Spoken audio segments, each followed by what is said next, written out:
Hello বন্ধুরা, প্রিয়ার কিচেনে সকলকে স্বাগত। আজ আমি কাতলা মাছের ভাপা করে দেখাবো, সর্ষে দিয়ে ভাপা করে দেখাবো। আপনারা দেখতে থাকুন আমি কিভাবে করছি। খুবই সুস্বাদু এই রেসিপিটা, একবার করে আপনারা দেখবেন, অনেক মজাদার। আমি কিভাবে করছি দেখতে থাকুন। এখানে 4 পিস নিয়েছি। প্রথমে একটু নুন হলুদ দিয়ে হাফ চামচ হলুদ দিয়েছি, হাফ চামচ নুন দিয়েছি, আর দেব 1 টেবিল চামচ লেবুর রস।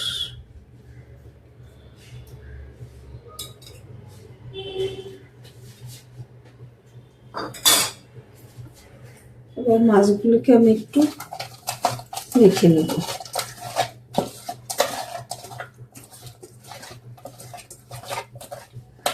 লেবুর রস দিয়েছি, আষ্টে গন্ধটা মাছের থাকবে না। বন্ধুরা, মাছটা আমি একটু রেস্টে রেখে দেব, বাকি উপকরণগুলো আমি করে নেব, আপনারা দেখতে থাকুন। এখানে আমি ঝালের জন্য 4টে কাঁচা লঙ্কা নিয়েছি, এটা বেটে নেব। একটা মিডিয়াম সাইজের পেঁয়াজ দিয়েছি, 1 টুকরা আদা নিয়েছি। এখানে 2 টেবিল চামচ সর্ষে নিয়েছি, কালো সর্ষে। 1 টেবিল চামচ গোটা জিরে নিয়েছি। এগুলি আমি সব এখন মিক্সিতে বেটে নেব। দেখুন, আমি এখানে সর্ষে, কাঁচা লঙ্কা, পেঁয়াজ, 1 টুকরা আদা সব একসাথে মিহি পেস্ট করে নিয়েছি মিক্সিতে। বাদ বাকি রান্নাটা আপনারা দেখতে থাকুন আমি কিভাবে করছি। এই মাছের মধ্যে আমি সর্ষে বাটা, আদা বাটা, কাঁচা লঙ্কা বাটা, পেঁয়াজ বাটা সেগুলো একসাথে আমি মাছের মধ্যে দিয়ে মাছটাকে ভালো করে মেখে নেব। মাছে যেহেতু নুন হলুদ দিয়ে মেখে রেখেছিলাম, সেটা মনে রেখে নুনটা সেই অনুসারে দিতে হবে। আমি এখানে হাফ চামচ নুন দিয়ে দিচ্ছি, প্রয়োজন হলে পরে দেখে দেওয়া যাবে। নুনটা দিয়ে দিচ্ছি। 1 চামচ হলুদ, কালারের জন্য একটু কাশ্মীরি লঙ্কার গুঁড়া, সর্ষের তেল ধরুন 5-7 টেবিল চামচ হবে। দেখুন বন্ধুরা, আমি সব কিছু এখন ভালো করে মেখে নিচ্ছি। এটার মধ্যে আমি পেঁয়াজের বেরেস্তাটা করে নেব। বন্ধুরা, এই রান্নাটা পুরোটা সর্ষের তেল দিয়েই হবে। আমি বেশ কিছুটা সর্ষের তেল দিয়ে দিচ্ছি পেঁয়াজটাকে বেরেস্তা করার জন্য।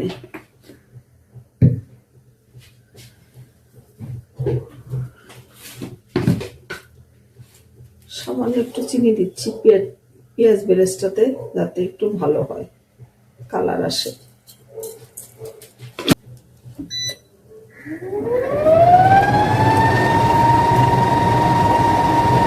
বন্ধুরা,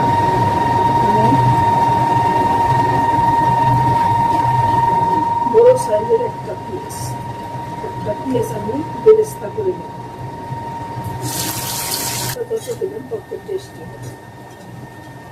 বন্ধুরা, আমার এটা ভাজা হয়ে গেছে, আমি এখন নামিয়ে নেব।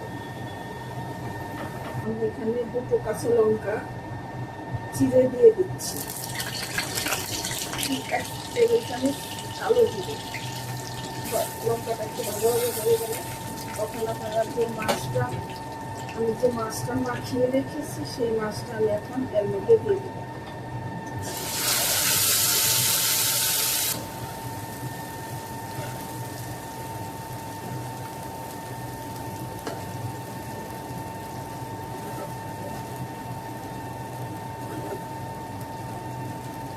দেখুন, আমি যে পেঁয়াজ ভাজিটা করে রেখেছি সেটা অল্প একটু আমি উপর থেকে দিয়ে দেব, অল্প একটু দিয়ে দেবো। বাকিটা রান্নার শেষে রেখে দিচ্ছি। আপনারা যে যেরকম ঝাল খাবেন সেই অনুপাতে লঙ্কা দেবেন। আমি এখানে আরো 2 লঙ্কা দিয়ে দিচ্ছি।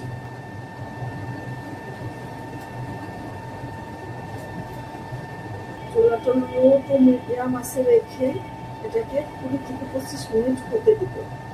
আপনারা দেখতে থাকুন, ফিরে আসছি 20 মিনিট পর।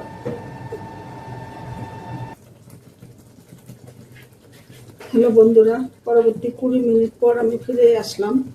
এখন দেখুন আমার এই রান্নাটা প্রায় হয়ে গেছে। এখন আমি যে পেঁয়াজের বেরেস্তাটা করে রেখেছিলাম সেটা আমি উপর থেকে ছড়িয়ে দেব। আমি মাঝে একবার এসে মাছগুলো উল্টে দিয়েছিলাম। এই পর্যায়ে আপনারা নুনটা চেক করে দেখবেন, প্রয়োজন হলে প্রয়োজন অনুসারে দিয়ে নেবেন।